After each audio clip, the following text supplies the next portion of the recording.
Welcome to Hacking Your ADHD. I'm your host, William Kerb, and I have ADHD. On this podcast, I dig into the tools, tactics, and best practices to help you work with your ADHD brain. Hey team, in this episode, I'm sitting down with Kelly Smith, a yoga and meditation teacher who has ADHD herself and has guided over 23 million meditations through her incredibly popular podcast, Mindful in Minutes.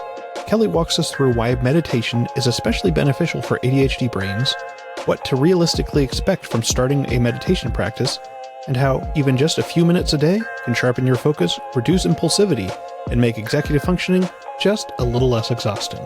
We explore practical advice on how to start meditating, even when you're convinced it's not your thing, and break down the misconceptions that keep a lot of us with ADHD from ever giving meditation a try. Kelly shares her insights on what she considers the best meditation styles for ADHD brains, and introduces us to practices like yoga nidra that go beyond the mat and can offer deep restorative rest, something I'm pretty sure we could all use some more of. If you'd like to follow along on the show notes page, you can find that at hackingyyouradhd.com/217. All right, keep on listening to find out how meditation and ADHD actually go together. Really excited to chat with you about yoga and meditation and mindfulness, but I think a really good place for us to start would be talking about this dynamic between ADHD. And I know for a lot of people, they're like, well, I have ADHD, I can't meditate. Whereas I know there's like a lot of research saying that it's actually incredibly beneficial for ADHD. So can we start off with this idea of the dynamic between them? Absolutely. So first, I want to be a testament to someone who both has ADHD and is also a meditation teacher, that I promise it is possible to meditate if you have ADHD. I often joke, but I'll say when people tell me, oh, I could never meditate, I have ADHD, I always say that's like saying I'm too dirty to take a shower. Like, what studies tell us is that one of the best things you can do for the mind, the neurodivergent mind, the ADHD brain, is to start practicing single pointed concentration, which is what the practice of meditation is. And so it's such an easy way to create this micro habit that is then supporting our brains in a way that help us to have greater, higher cognitive functions and this executive functioning, the ability to focus, to regulate our emotions, reduce our impulsivity, which all of those things apply for me. I can't speak for you, but my lived experience with ADHD is like, check all those boxes. I need some help with them. And so I love being able to weave meditation into my day to just support my mind and the other minds out there with ADHD in a way that feels easy, simple, seamless, and also short. It only takes a few minutes, but yeah, definitely meditation is phenomenal if you have ADHD. And I think that there is a huge piece of why people have this idea that they can't meditate, because they have this like pop culture idea of what meditation is. And they're like, oh, you go off to this room by yourself with no stimulation for an hour. And they're like, I could never do that. It would be so boring. And it's like, we need to get beyond that idea and understand, yeah, you don't need to take an hour or however long you imagine meditation takes. Yeah, there's a researcher, Sarah Lazar, out of Boston. She does a lot of research on meditation in the brain. And she's actually found that between 8 and 12 minutes a day is enough to get the physical, mental, and emotional benefits of meditation. And so even if you go on the short end and you just say 8 minutes a day is enough, I always find that to be reassuring. And I also always like to encourage people and remind them that meditation isn't this practice of like turning off your brain like a light switch. It's not like you magically go to this place and you flip off all of your thoughts, that your mind will instantly become quiet. It's about focusing on one thing at a time. It's like if your mind's a light bulb, when we're walking around all day long, the light is turned on, it's shining in all directions. But then when we meditate, we're turning that light bulb into a laser pointer, and we're just focusing that laser at one thing. You will get distracted and then you'll come back. You'll focus for a few more moments, distraction, come back. And it's about bringing yourself back every time you get distracted. And then over time, the length between distractions will start to expand, and you'll get better at being able to take that laser and focus it on one thing, whether it be your breath or a mantra or a body scan or the sensation of loving kindness. You can choose what you point that laser at, but it's not about just magically shutting off the brain. This idea of 8 minutes a day. So I imagine people are either thinking 8 minutes sounds like a lot, or they're thinking that, oh yeah, it's not that much. Or, how much can I break that up? Because I imagine there are kind of limits, like if you did like 16 30-second meditations, probably wouldn't have as much benefit as doing something more. But what kind of like routine would you see with trying to get in 8 minutes? Think of it as if you are starting up some kind of a new movement routine, right? If you were like, you know what I want to do? I want to start moving my body and whatever. There's a back from my days when I taught like fitness, whatever the stat is. You're supposed to get 30 minutes of movement a day, like 5 days a week, I think is kind of the stat, or 150 minutes a week of exercise or movement. Getting up and walking around the block 10 times in a day is better than 0 minutes a day, than just sitting there and being like, well, I can't, walk or jog or do whatever for 30 minutes. So I might as well not try. Think about meditation as that same thing. Like you said, okay, 16, 30-second meditations. Is that necessarily going to be as effective as sitting for 8 minutes straight? I don't know. Maybe, but also maybe not, because 30 seconds of trying to practice single pointed concentration, especially for the ADHD brain, is better than no minutes. And that's every time you sit down, you try to take that laser, point it at one thing, practice single pointed concentration. That's going to benefit you. That's going to train your brain to be able to do that outside of meditation as well. Would we ultimately work up to being able to try to meditate for, let's say, 8 minutes at a time? Yeah. But doing short little bits throughout the day, if that feels more manageable, because I know sometimes we get kind of that overwhelm, freeze response. And if something feels unmanageable, we're like, I don't know what to do here. So if that feels more manageable for you, amazing, do that. But anyone listening, I would also challenge you to, if you've never done meditation before, just put on like an 8-minute guided meditation, even a 5-minute guided meditation, and just see what happens. I know for a lot of us, we're probably listening and thinking, oh, 8 minutes, that sounds like a long time. You might surprise yourself, because again, it's not about being able to just sit there and magically turn off your brain, have this super hyper focus for 8 minutes. Maybe that happens to you, but it's about get distracted, come back, get distracted, come back, get distracted, come back over time. So I'd recommend that people try it and see what happens.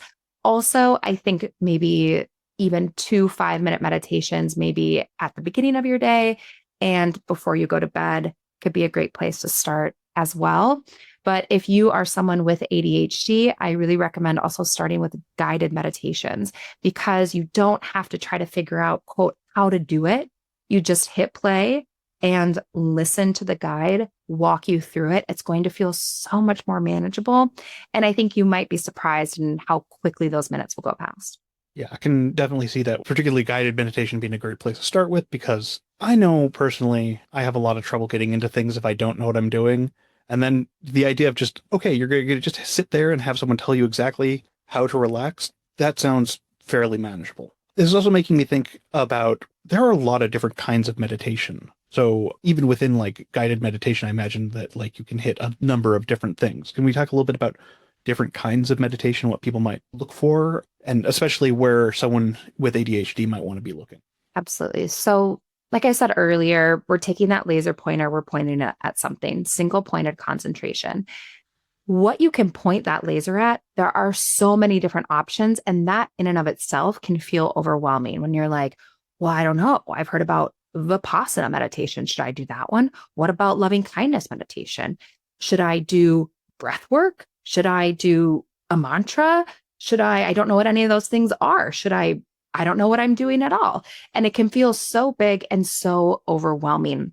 And what I always kind of recommend with my students, especially if they're first starting out and you're like, I don't know where to go, is yes, guided meditations, but within that, a guided meditation just means someone is guiding you through a practice, but the practice they're guiding could be any technique, any style, any lineage. I think looking for something like a body scan is really great because it's something that is tactile. It brings you into your body. So out of your head where you have these swirling thoughts and you're just scanning through different parts of your body. I do think that breath meditation, so something that's going to focus on your breath, is going to have a similar effect.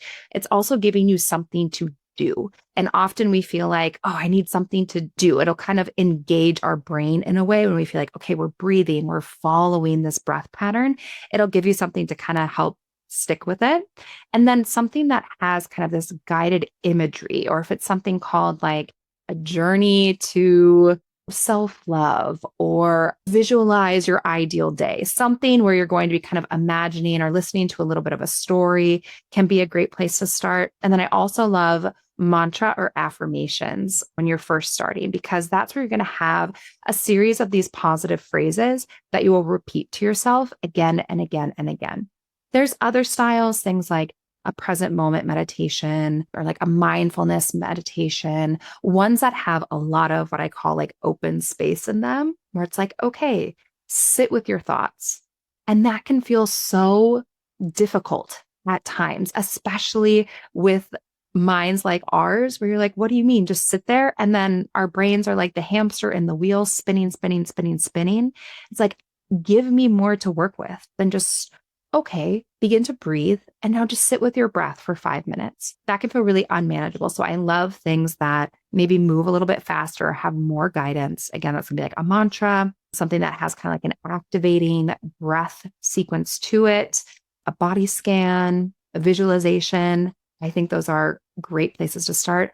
Also, meditations to help you fall asleep at night, because I'm sure a lot of your listeners have experienced. And William, I would love to, not that this is my podcast, but I would love to hear if you have practiced meditation and what that experience has been like, or where you find your mind tends to be the most scattered. But for many, I know it's at night where you're trying to fall asleep at night and that brain is just like, go, go, go, go, go. Put on some kind of a sleep guided meditation, gives you something to listen to. It'll just turn the volume down on that chaotic mind and help you fall asleep at night. So those are my recommendations. But I'm really curious, William, like if you've dabbled in meditation, like what your thoughts are. I want to know I've about it. definitely dabbled, and it's like one of those things that's always on like, oh yeah, you should do that again, especially when you're very stressed out, which is also very funny to be like, when you are stressed, it feels so far from what you want to be doing. I've tried a number of the meditation apps and done a lot of that. I remember there was a while that I did Headspace fairly regularly. Sometimes I have a to help my kids go to sleep, we have this app called Moshi that tells like sleep stories, but it also has meditations on it. And so I'll do those with my kids sometimes. I love that. Were there any styles or like certain techniques or practices that you felt like this works well for me? Or sometimes I feel like we learn the most from what we don't like. Was there anything that you were like, this is really hard for me to stick with, just in your personal experience?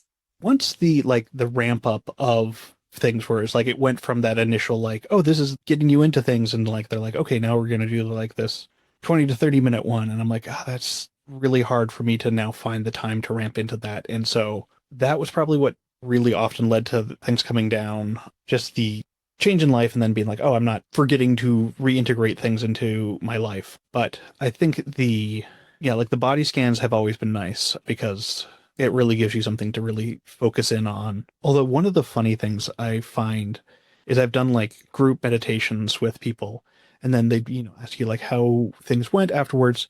And so I'd get into this very meta mode in my head where I'm like, oh, I'm in this good state. Oh, this is something I can talk about afterwards. And then I'm thinking about this and I'm like, oh no, I shouldn't be thinking about this. I should be going back to where I was. And so I actually find like the group stuff really doesn't work well for me because I get too focused on the fact that I'm in a group. That makes so much sense to me. And I've heard that before too, where people feel like if they're in a group setting as well, that they almost get like, there's just more going on. Like whether it's like the ambient sounds of people like rustling around or shifting, and they're like, oh, what's happening over there? Or there's just more activity happening when they're in a group. And so I've heard that feedback as well, that sometimes kind of doing a more individualized practice just works a little bit better. And you get to be sort of in control of like, I feel up to 5 minutes today. So I'm going to do 5 minutes instead of like a group class where then you're kind of at the teacher's mercy. One of the places also that I find really helpful was like doing it first thing in the morning, not even having gotten out of bed, just sitting in bed and like counting breath for a couple minutes and then being like, oh, this was a much nicer way to wake up and get started rather than just trying to get into things. But that's, as we were talking earlier, we have kids and that's not always the option in the morning. Sometimes it's like, oh, I'm going now. My kids wake me up every morning. It's like no matter what we do with the sleep routine, they're very little. Someone's going to wake me up in the morning. Absolutely. And so I always tell people when you're building a meditation habit, if you don't have kids, I've always told people like the first 5 minutes of the day or the last 5 minutes of the day is probably like your best bet because all the other minutes between I just woke up or I'm about to go to sleep could be this big mystery. And it's like, it's something where then you're like, I'll get to it today, but you never get to it. That's just, let's be realistic. It happens to me too. Sometimes we just never get to it. But the exception is if you are a parent or maybe you work like irregular hours for your work or something. If there's another time, like for me, it's usually when I have, again, my kids are little, so kind of that dual nap time where maybe I have that like one little window of like 30 to 45 minutes of overlap where like everyone's in their respective rooms. Like that's my time. But just finding a time where consistently every day you sort of have a similar routine and you can just weave a few minutes of meditation into that routine, like habit stacking in a way, is going to be really beneficial to help you not only cultivate the habit, but like sustain it as you go. Yeah, absolutely. Because, yeah, if we are trying to find time to do things, or when there's time, we'll do it. And like, that's not how my day works ever. I find there's just always stuff to do. And when I'm not doing stuff, I'm like, well, I don't want to add something right now. I want to take a little bit of a break. And even though this is a very restorative practice, it still feels like it's a task. It's not doing nothing. It's always funny. I'm like, yeah, that would be like, as I'm saying, I'm like, yeah, but this is the kind, like, often we'll go on walks during my day to be like, okay, I can't focus on what I'm working on. I need to go take a walk for 10 minutes up and down the block and I'll be much better focused. And this seems like a thing I could slot in there too. Well, I can't go on a walk today because like this week I've been sick, so I haven't been wanting to go walk. So it would have been better to be like, okay, let's do something to level out my brain. Yeah. And I was thinking like, yeah, when I was really well into the routine of meditation, it was like run the Headspace app while I was at the gym. I was working out at the YMCA, and so I just go and sit in the chapel for 15 minutes before my workout and do the meditation. I'm like, oh yeah, that, and I'm like, oh, that was like very like habit stacky, very easy to have a nice quiet place there that no one's going to bother me. I think I stopped because they started locking the chapel for non-things. So I was like, oh, why? This is great.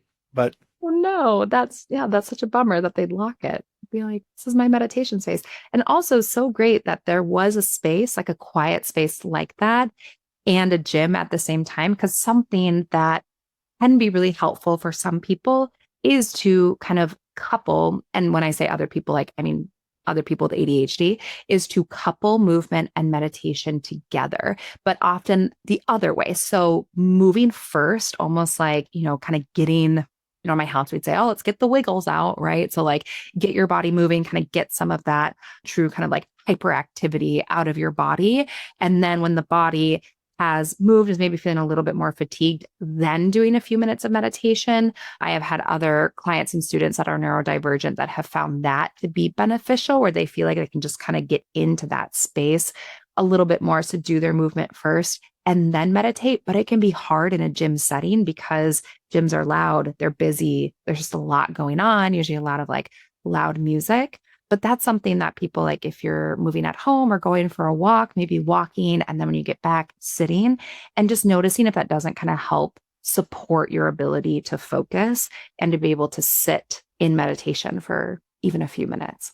yeah, I do find like that after having gone out for a walk, I can focus and then I could really solidify those benefits with doing a little meditation time. One of the other things that I had wanted to talk about with these non-physical yoga practices, like yoga nidra, that goes along with this.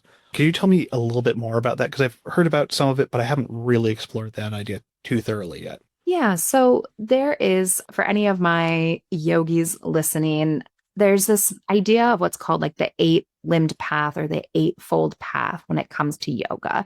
It was first introduced by this guy, Patanjali, who's kind of like the grandfather of yoga and like thousands of years ago in the Yoga Sutras. And it talked about sort of this eight limbed path. And we're very familiar with one of these eight limbs or one of these eightfold, which is something called asana, which are the poses or the movement. So we're very familiar with that one. When, if I were to say the word yoga, the first thing you would probably, that would pop into your mind would be like a down dog or some kind of a pose or an asana. So that's one of the limbs. That is 1/8 of what yoga is. Then we also have the yamas and the niyamas, which is kind of like how you interact with yourself and then how you interact with the world around you, which I love those because yoga itself is so much more than just, how bendy can you be?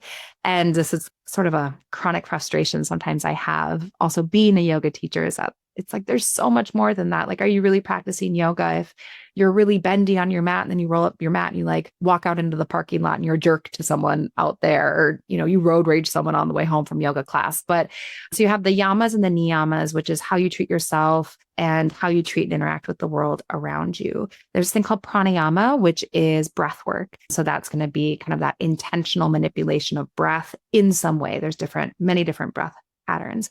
We also have meditation is one. We have concentration, which is one. We have this thing called samadhi, which is sort of like union with the self. And then we have pratyahara, which is withdrawal of the senses. So we have our 1/8 of, there's no test on this, but we have our poses, our movement. And the other 7/8 are really sort of this non-physical piece, concentration, meditation, single pointed concentration, and then yoga nidra, which is a practice that I love. It's like one of my true loves in life. It is one of the deepest and purest forms of pratyahara, or withdrawal of the senses that we have. And withdrawal of the senses just means like turning inward and giving ourselves a senses or like a sensory break. It's like taking the senses, either turning the volume down on them or hopefully like almost like turning them off completely, turning inward and taking this journey into a deeper part of ourselves. So yoga nidra translates to yogic sleep. And the idea is through this practice, it feels like a long guided meditation. If you were to come to one of my local yoga nidra practices here, you would get like bolsters, blankets, you would lay down on your mat. It feels like a yoga sleepover, and you just listen to the sound of my voice for like 45 to 60 minutes. But what you're doing is there's like a certain technique that you use in yoga nidra to put the body to sleep. So, our bodies obviously are the ones that are taking in the sensory information that we have. So the yogic sleep part is trying to put the body to sleep while still sort of keeping that consciousness awake, allowing us to turn inward and really connect with our truest, most authentic selves. The definition would be that yoga nidra is a intentional journey inward through the koshas or the layers of our being, and we can come face to face with the true self, or Atman, where you plant a positive seed of intention within. But when it comes to talking about like ADHD or the neurodivergent mind, one of my kids is both like sensory sensitive and also sensory seeking at the same time. And the more that I learn about my child, and let me know if you've ever had an experience like this too, it's like you find yourself then seeing it in yourself and you're like, oh my gosh, wait, I experienced that too as an adult. I just never knew that that's what it was, that it was some kind of like a sensory sensitivity. But being able to have this intentional practice where we can just give the senses like a break, just like let them sort of turn off for a while, is for me such a beautiful and magical practice because it feels incredible. And for many people I've heard, they feel like they can truly relax in a way when they sort of let the senses go offline. Yeah, I mean, that's very much echoes why I learned about yoga nidra was hearing people tell me. I was like, oh, I have a lot of trouble napping and like actually relaxing and stuff. And they're like, oh, you should look into this. But then it was also like going online and being like, oh, that looks very long. Yeah, long. I'm like, that was not what I intended here. Then being like, okay, I'm going to do this thing. Oh, that's too much. I will come back, and then just never come back. But yeah, because would be nice to be able to do that kind of relax and have that restorative aspect of a nap without actually napping, because that doesn't work for me. I'll lie there and be like, okay, very tired. Now my brain is going at 1,000 miles a second, and I cannot keep myself in bed at this point. When you fall asleep at night, do you have to listen to something to fall asleep? I usually like read myself to sleep. I'll like read some fiction and let my brain not focus on if I start thinking about the next day or doing any kind of planning, it will keep me up. So my two favorite things, and I feel what you just said so deeply, because not only do I have an ADHD brain, but I also have like a mom brain, which is, that there's like a million bajillion.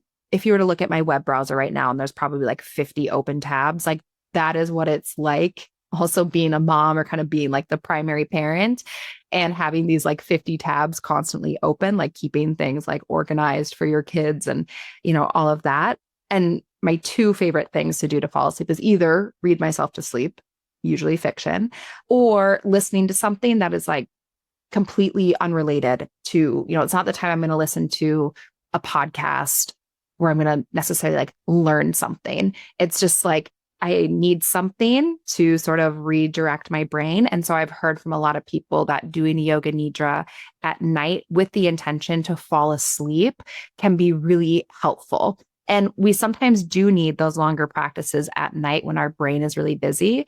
5 minutes will be gone in like the snap of a finger. And then you're like, oh, my meditation is over, but I'm not asleep yet. And so sometimes you can use yoga nidra as a way. You'll see different things online from different teachers as to whether or not it's, quote, less effective if you fall asleep to a yoga nidra practice. My 2 cents is, without our basic needs being met, like getting quality sleep, we can never take a journey to the truest self. Like our body is going to prioritize our basic needs, and then we can start doing some of this deeper work. So if this is what's helping you to fall asleep and stay asleep, do it. Go for it. That's amazing. So a lot of people enjoy doing it at night with the intention of like, by the end of this, I'll be asleep. And they find it to be really helpful. Yeah. And I can see that because I've been thinking about this in regards to this idea with one of our brain systems that doesn't turn off. And so it's one of the reasons that we get distracted so much is because it is hard for us to separate our brains into work mode and more like free flow mode. And then that also, I find, translates into bedtime, where if we don't have enough stimulation to go to sleep, it can be very hard to get our brains to be like, it's looking for stimulation. And so that's why it finds these thought patterns. It's like, oh, here's something that's going to keep me going, and not always a helpful way to do it. So I can see definitely like having a little bit more stimulation going to sleep, like with listening to something. I know I use like a weighted blanket, and that's helpful. And just having that extra little sensory bit can help quite a bit for going to sleep. So someone's listening to this podcast and they're thinking, okay, this sounds like something I want to do. What would the first steps suggest someone to start going kind of down this path to learn about doing meditation?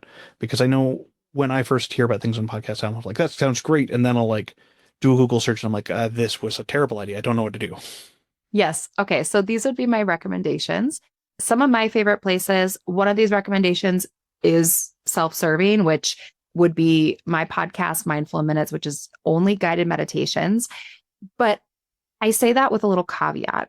I know people are so sensitive, and they should be, to the voice that is leading them. I do think a guided meditation is the best place to start. And it very much is that, just like hands off, hit play, find something that's 5 minutes, and then just let them walk you through it. So of course, I would love everyone to come and join me. Like my purpose in life, I feel like, is to just help people feel better and make life a little bit easier for them through guided meditations. But also I understand that like people are looking for something specific and they're really sensitive to the voice. And so it's about finding a teacher that you feel like when you hit play, you're like, oh, this is great. This is it. I can get into this. So of course I want to, invite everyone to join me on Mindful in Minutes, but I also really like the Insight Timer app, because that is a place where tons of teachers can upload their practices. There's a free version, and then there's like a premium version that's maybe like $80 for the year, but you can download the free option. There's tons of practices, and you can search by like topic, time. They have like thousands of teachers on there, not in a way that feels overwhelming, but in a way where you can kind of try out different teachers, and then you can find someone whose style and voice resonates with you. And then you can kind of click into their library, and there'll be a lot of different options, and it's easy to kind of save or star the practices you like or the teachers that you like. So that's one of my favorite tools, and it's free. YouTube is also really great. tons of great creators putting guided meditations on YouTube. I would recommend searching the amount of minutes that you want and whatever the topic is. So you could put 6-minute guided meditation for anxiety. You could put 5-minute body scan meditation, 7-minute morning meditation. I found that's the best way to search in YouTube is the number of minutes you want and the topic that you want.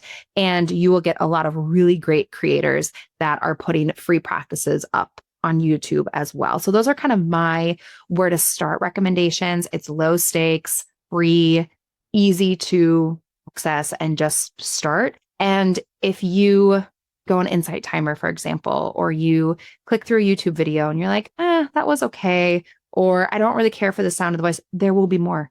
And it's really about finding a teacher whose voice resonates with you, that you find to be calming, grounding, centering, and whose style resonates with you as well. Because even if you're just starting and you don't necessarily know what you're looking for, you'll know what you like. And you'll know if you hit play and you're like, that worked for me, then that's amazing. You don't have to know what their lineage is or what specific techniques they're using per se. Like, it worked for you and that's amazing. You kind of save and bookmark that one. So those are my recommendations. And then along with that, I was just thinking, well, especially with this idea of that, okay, that worked. What should people kind of expect for like things to be working? Like, hope most people aren't expecting to like hit nirvana like after 5 minutes, but what kind of benefits is like from just like a single session would you think people would experience? Yeah. So I want to separate that question into two different answers. I want to talk about the benefits, like what happens in the short term and the long term. Again, ADHD, if my brain forgets, help me circle back to that one, William. But I think the initial question is kind of like, how do you know it's, quote, working? Or like, what should you look for in a way? What should you feel? Those types of things. So the first thing I would encourage people, and this is going to be hard, I want you to, one, put less pressure on yourself. And I want you to be a little more hands off as to, quote, did that work? What I will say is that for many people, if it, quote, worked, two things will happen. One, you'll be like, I kind of liked that. You're like, oh, that was kind of nice. Like, you'll have like a sort of a net positive feel to it. And two, you will feel like, see, the thing that at first, when you first start to meditate, is you have to look in the little moments for the benefit. And what I mean by that is you'll notice like, just feel a little happier today, just a little bit. I was driving this, I did a meditation this morning. I was driving to work.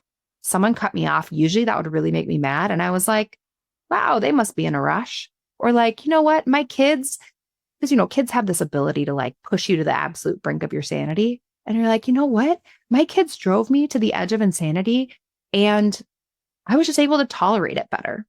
So you're going to look for the little things at first, because what happens when we're meditating in the moment, even for a few minutes, is that our brains, what happens is the amygdala, so the pain, fear, worry, anxiety part of the brain, the activity decreases there.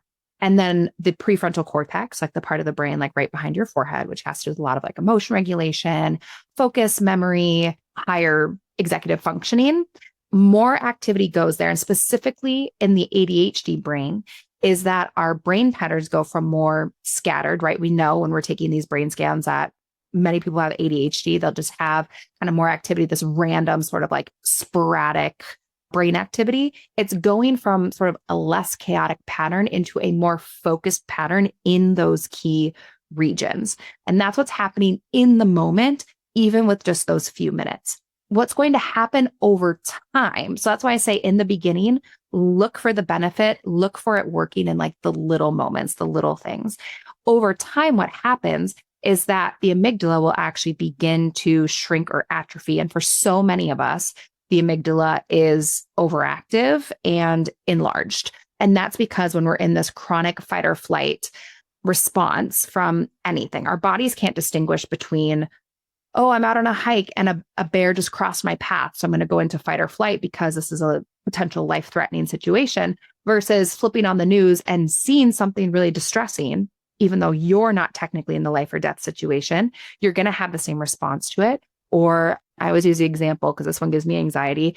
before I worked for myself, your boss emails you and just says, hey, can we talk? Hey, can we put some time on the calendar? And you're like, oh my gosh, I'm getting fired. This is the worst thing ever. What do they want to meet with me about? Your brain is doing the exact same thing in all those different situations. So over time, the amygdala, it will adapt. Our brains change, they adapt, and it'll go, wow, there's a lot of danger around here. I need to start firing faster, and I need my responses to be bigger. And so our amygdala will adapt over time. So meditation, usually after about 8-ish weeks, between 8 and 12 weeks, is when you could actually see a measurable change in the amygdala. And you'll see that the prefrontal cortex will become bigger, denser, and it gets more of like those folds, which means there's more surface area for neurological activity there. So in the beginning, you're looking for it in like the little moments. And then over time, we'll actually be able to see a difference in our brain. And that's when people start to sort of see that change trickle into other aspects. It's not just, oh, I was driving to work and someone cut me off and I like didn't care as much. That's when they'll be like, I'm just happier now. I feel like I'm able to focus better. I feel like I get into sort of that flow state a little bit easier. I feel like I'm a little, I'm just generally less reactive. It's going to be more in the long term. A lot of thoughts here happening for me. One is it reminded me of that term, I forgot it earlier, which was the default mode network. We have all that brain activation all over. Yeah, also this reminded me of the book I read, Dan Harris's meditation book, 10% Happier. Is also like, yeah, it's just 10%, which in my brain is both a very, very large number and a very, very small number. And so it kind of like, some days I'm like, oh, that's a ton. And other days I'm like, 10% is nothing. And I'm like, it's all relative. And, but yeah, I can see how that, like, having that, looking for the smaller things can be very helpful, because it's not going to be the thing where you just, the idea of enlightenment and getting to nirvana and stuff is not really the goal for what we're trying to get here. No. And I would say that if we're even, zooming out and looking at meditation in general, it's really not the goal, period. It might be a nice byproduct. I mean, I've been doing this stuff for 10 years and I certainly can't say like, oh, I've done it. I've reached enlightenment, because what happens is it's kind of counterintuitive, but you don't want to treat meditation or like unlocking these parts of yourselves as like this video game where it's like, oh, I finally beat like the boss level. There is no like boss level where you can just be like, okay, amazing, check, like whatever your goal is. I'm enlightened now. And if someone's trying to tell you different, that they're like enlightened, like danger. But also like, okay, today, like finally, I just woke up one day and I was like, I have mastered my ADHD. It is no longer a thing that bothers me anymore. Like I beat the boss level. I've mastered it. And it sounds so cliche to be like, oh, it's not about the destination. It's about the journey. But think about it as like, there's not necessarily a specific endpoint that you're going towards. It's about having these small changes that do end up growing into big impacts in your life. So again, just take some of the pressure off of just don't worry about it as much. And I know that can be hard to do, but it's not as serious as you think. It's not always necessarily as deep as you think, but it can be extremely beneficial and profound. But no, you're not going to sit down in 5 minutes and be like, I've unlocked all of the secrets of the universe in those last 5 minutes when you're first starting. You can have really profound experiences. And I don't necessarily recommend this method for everyone, but I, at one point, lived with like a group of monks for a while and like for a couple of weeks and had to take a vow of silence. And I was learning this one really specific style of meditation from them. And we would have like hour blocks of meditation. And I'm the kind of person where I need to do like immersive learning. So for me, if I'm like, yeah, like take my cell phone, do the vow of silence, like I'm going to, hyperfixation, I'm going all in on this. And I remember there was a point where kind of towards the end of my time where I was sitting and I was meditating and it felt like, oh my gosh, I kind of just felt like, oh, I really was like deep in my meditation. And I thought maybe it'd been, 20 minutes since I had like opened my eyes, like peeked at the clock and seen like how long it was. It'd been over 90 minutes. And it's because when you are able to withdraw the senses, again, pratyahara, withdraw the senses, we only know about the passage of time through sensory input. So for example, while we've been sitting here chatting, I can see that the sun in my window was over there. Now it's, shining in my eyeballs because it's changed. Or like I heard my baby waking up next door. So I know, oh, time has passed. But when you shut down all of the senses, you practice that pratyahara, you turn inward with that intentional introspection. You don't have the same sort of passage of time. So you can have really profound experiences like that. But even those are few and far between. And it's not like you beat that boss level. It's like, oh, that was a cool experience. Not all profound experiences are always good feelings. Like I've read about people Absolutely. with like doing that where like, oh, I've discovered a bunch of trauma in my past. And it's like, oh, you got to be very mindful of that as well. Absolutely. And as you're just first starting, like not to scare anyone or anything, but as you're first starting, sometimes stuff will come up, not necessarily like, in 5 minutes, will you necessarily be like, oh my gosh, I found all these repressed memories. But something that I like to do is a practice that's like an intentional check in. And it's very much just like you're sitting. This would be an unguided practice that I would recommend for anyone, but just sitting, taking a few deep breaths, asking yourself, how am I doing? And something that is so powerful about meditation is it is teaching you how to observe without judgment. And so truly asking yourself, how am I doing without judgment? Observe whatever comes up. Ask yourself then, how is my body feeling today? Or what is my body telling me today? What is my heart telling me today? What am I thinking about today? And you're going to observe without judgment. Often that's where things will come up, and it might be like, I am exhausted. You know what my mind, my heart, my body, everything is saying? I am burnt out. I'm running on empty. And then maybe you could dig a little bit deeper and be like, why am I so freaking burnt out right now? And it'll give you some information. But I personally love that practice because it helps you to actually tune in. We often are moving so fast and we're on to the next thing, on to the next thing. We're, obsessed with doing in our society. And we never just take the time for like being instead of doing. And with that, we're always sort of doing this outward input or like, taking in sensory information. And we never just stop and be like, what's actually happening within me? And that can be so powerful, tricky, because often what comes up, a lot of times people don't slow down for the first time and they're like, oh my gosh, you know what I found? I found that I'm amazing. I have like the best mindset. I am full of like self-love and unconditional love for everyone in the universe. And like, I'm so optimistic about everything. That's not usually what happens. Other things are going to come up. But without that awareness, you really can't do anything about it. Even if your awareness is like, oh my gosh, my brain, the ADHD is ADHDing right now. And like my brain is so busy. Like I can't stop thinking about what I have to pick up at the grocery store later today. Without judgment, you're just like, wow, I really am worried about that grocery store today. That's interesting. But like that gives you that awareness piece, which is so essential.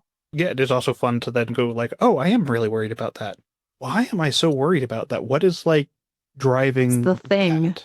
Yeah. And it's like, oh, because I was gonna be having dinner with my mom and I really want to make sure that we have the right food because if we have the wrong thing, she'll mention it and I don't want to deal with it. And like, okay, well, maybe I need to deal. This is something I should talk to my therapist about. The amount of times I have seen my therapist and I've said, let me tell you about this thing that popped up for me while I was checking in and trying to quiet my mind is like, it keeps her gamefully employed. I'll say that. Yeah, and I also think, yeah, that we are often so busy that slowing down to check in with ourselves, one feels like, oh, I can't do that. I need to keep it going. But it's like, no, this is how you hit burnout. This is how you hit that place where your brain goes, well, you weren't slowing down enough. I'm gonna make you. And that's a much worse place to be in than doing it on purpose. Absolutely. And so maybe to circle back, way back to if you're just starting, like, where do you start? And of course, like I gave my personal recommendations for like where to go, but even everyone listening, and I imagine that we're all listening and maybe doing something at the same time, going for a walk, folding laundry, doing dishes, in the car, whatever it is. But as soon as you're done doing your thing and you're done with this episode, like maybe just even 3 minutes, 4 minutes, and then just set a timer on your phone if you need to, take like 3 big deep breaths and just do that practice. What is my body saying? What am I thinking about? What's in my heart? How am I actually doing? And just observe the answers without judgment. Yeah, sounds like a really good place for people to get started. Is there anything you want to leave the audience with? Cut yourself a little slack. You know what? I bet you're doing so much better than you think you are. Chances are you're doing the best you can with what you have. If things feel hard right now, it's probably because they are hard. If you're feeling tired right now, it's probably because you're tired. Let's just all try to be a little bit nicer to ourselves today. Sounds like a very good message right now. You mentioned your podcast earlier, and you could mention that again, and anywhere else people can find you online.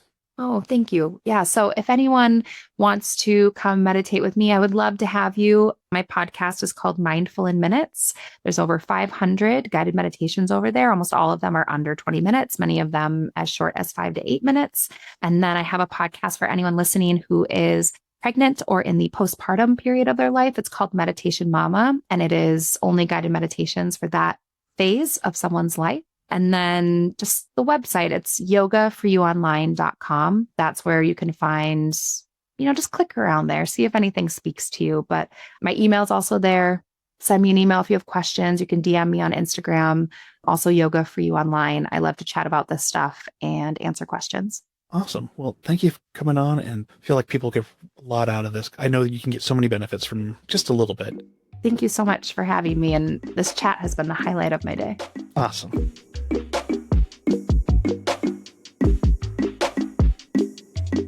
Thanks again to Kelly for coming on the show, and thank you for sticking with us all the way to the end. Before you go, though, let's do a quick rundown of today's top tips.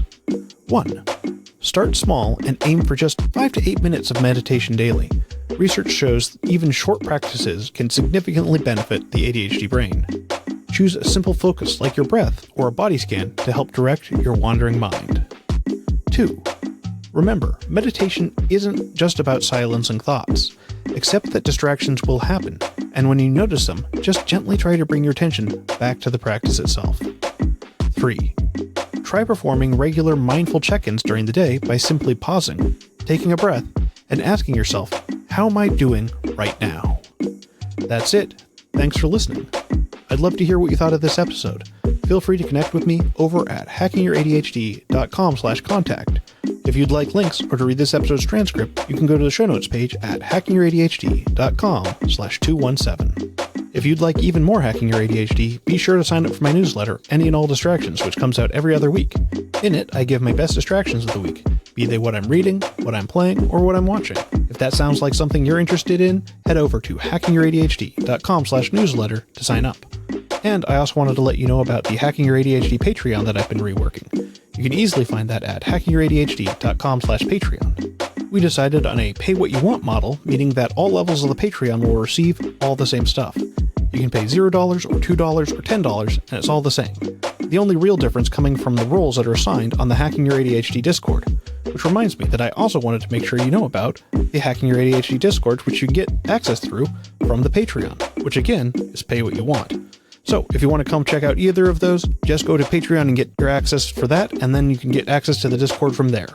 Also, don't forget to subscribe to our YouTube channel, which you can find at youtube.com/@hackingYourADHD. And finally, if you want to support the show, the best way to do so is to tell someone about the show, especially if you think a particular episode would resonate with them. Just click the share button on your podcast player. And now for your moment of dad. I'm thinking about getting my spine removed. I feel like it's just holding me back.